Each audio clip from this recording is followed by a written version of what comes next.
یا ایھا آمنوا استعینوا بالصبر والصلاۃ، اے ایمان والو اللہ سے مدد چاہو نماز کے ذریعے سے اور صبر کے ذریعے سے۔ ان اللہ مع الصابرین، بے شک اللہ صبر کرنے والوں کے ساتھ ہے۔ اس آیت کے اندر اللہ تعالیٰ نے 2 چیزوں کا تذکرہ کیا ہے۔ پہلی چیز صبر ہے۔ دیکھیں صبر کی 3 قسمیں ہیں۔ پہلی قسم ہے کہ اپنے آپ کو حرام اور گناہ کے کاموں سے بچانا۔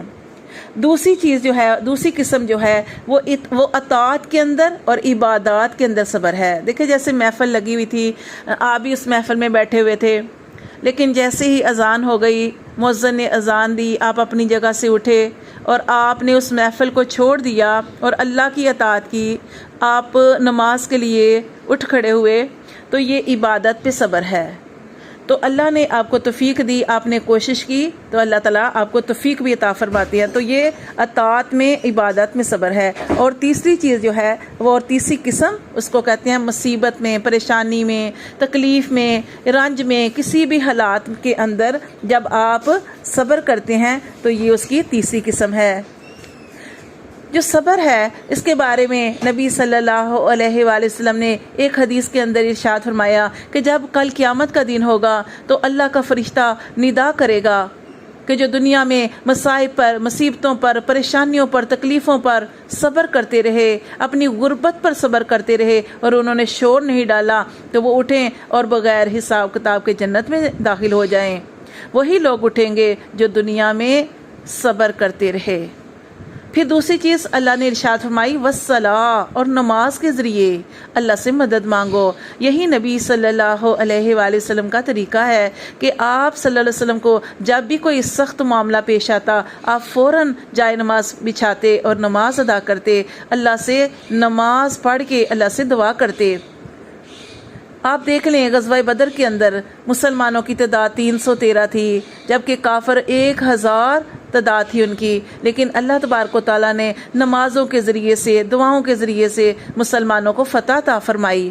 اللہ تعالیٰ ارشاد فرماتے ہیں ان اللہ، بے شک اللہ مع الصابرین، صبر کرنے والوں کے ساتھ ہے۔ پھر اگلی آیت کے اندر اللہ تعالیٰ نے ارشاد فرمایا وَلَا تَقُولُوا، اور نہ تم کہو لِمَن يُقْتَلُ، جو مارے جائیں فی سبیل اللہ، اللہ کی راہ میں، اموات، ان کو مردہ نہ کہو، بل احیاء، بلکہ وہ زندہ ہیں، وَلَٰكِن لَّا تَشْعُرُونَ، لیکن تم شعور نہیں رکھتے۔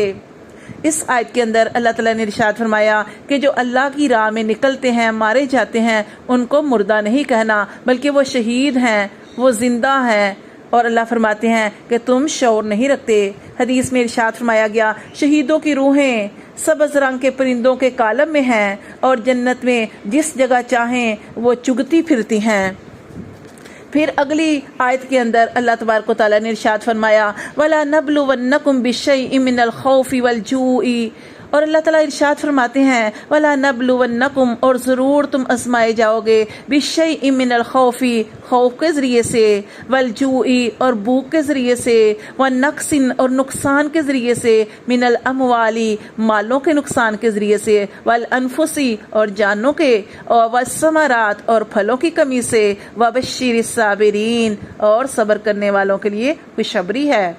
یہاں پہ اللہ تبارک و تعالیٰ نے ارشاد فرمایا کہ جو بھی اس دنیا میں آیا ہے وہ ایسے ہی نہیں کہ سیدھا سیدھا وہ جو ہے وہ جنت میں لے چلا جائے، بلکہ ہم سے پہلے جتنے بھی آپ دیکھیں، پیچھے دیکھیں کہ جب اسلام اتنا نہیں پھیلا تھا تو ہمارے جتنے بھی اسلام جنہوں نے قبول کیا تھا، کتنے مصائب، پریشانیاں جو تھی ان کو صرف اس وجہ سے جھیلنی پڑتی تھی کہ انہوں نے کلمہ پڑھا تھا۔ جیسے حضرت بلال رضی اللہ تعالیٰ عنہ کو بھی دیکھ لیں کہ کیسے ان کے اوپر کیسے سخت حالات آئے، گرم ریت پر ان کو لٹایا جاتا تھا، تکلیفیں دینے والے تھک جاتے تھے، لیکن حضرت بلال رضی اللہ تعالی عنہ جو تھے وہ صرف ایک اللہ کا انہوں نے کلمہ پڑھا تھا، احد احد کا نعرہ لگاتے تھے کہ اللہ ایک ہے، اور وہ کلمہ پڑھنے کی وجہ سے ان کو اتنی تکلیفیں برداشت کرنی پڑی۔ ہمارے اوپر تو اس طرح کے حالات نہیں ہیں، لیکن اللہ تعالیٰ نے یہ ضرور ہمیں بتا دیا کہ ہر کوئی آزمایا جائے گا۔ کسی کو اللہ تعالیٰ دے کے آزماتے ہیں، کسی کو اللہ لے کے آزماتے ہیں، کسی کو زیادہ دے دینا یہ بھی آزمائش ہے کہ انسان کو جس کو زیادہ دیا ہے کہ کیا وہ حق ادا کرتا ہے یا نہیں، یا کسی کو کم دے دینا۔ تو یہاں پہ اس آیت میں اللہ تعالیٰ نے ارشاد فرمایا وَلَنَبْلُوَنَّكُمْ بِالشَّيْءِ مِنَ الْخَوْفِ وَالْجُوعِ، کہ ضرور ہم تمہاری آزمائش کریں گے کچھ خوف کے ذریعے سے، کچھ بھوک کے ذریعے سے۔ بھوک کے ذریعے یعنی مال کے اندر وہ جو ہمارے کھانے کے اندر کمی کر کے، یعنی غربت دے کر، اور وہ نقصی من الاموال، اور مالوں کے نقصان سے، جیسے مالوں کے اندر نقصان ہو جاتا ہے۔ پھر اللہ نے فرمایا والانفسی، اور جانوں کا نقصان کر کے، والثمرات، اور پھلوں کی کمی سے۔ اور پھلوں کی کمی سے مراد ایک حدیث میں یہ بھی آتا ہے کہ پھلوں کی کمی سے مراد اولاد بھی ہے، انسان کے دل کا پھل بھی ہے، کیونکہ حدیث میں آتا ہے کہ جب انسان کا بچہ مرتا ہے تو اللہ تعالیٰ فرشتوں سے پوچھتے ہیں کہ تم نے میرے بندے کے بچے کی روح کو قبض کر لیا؟ وہ عرض کرتے ہیں فرشتے ہاں یا رب۔ پھر رب تعالیٰ فرماتا ہے تو نے اس کے دل کے پھل کو لے لیا؟ تو اس بندے نے کیا کہا؟ تو وہ فرشتے کہتے ہیں کہ اللہ، اس بندے نے تیری حمد بیان کی اور اس نے کہا انا للہ و انا الیہ راجعون۔ اللہ تعالیٰ فرماتے ہیں میرے اس بندے کے لیے جنت میں ایک محل بنا دو اور اس کا نام بیت الحمد رکھ دو۔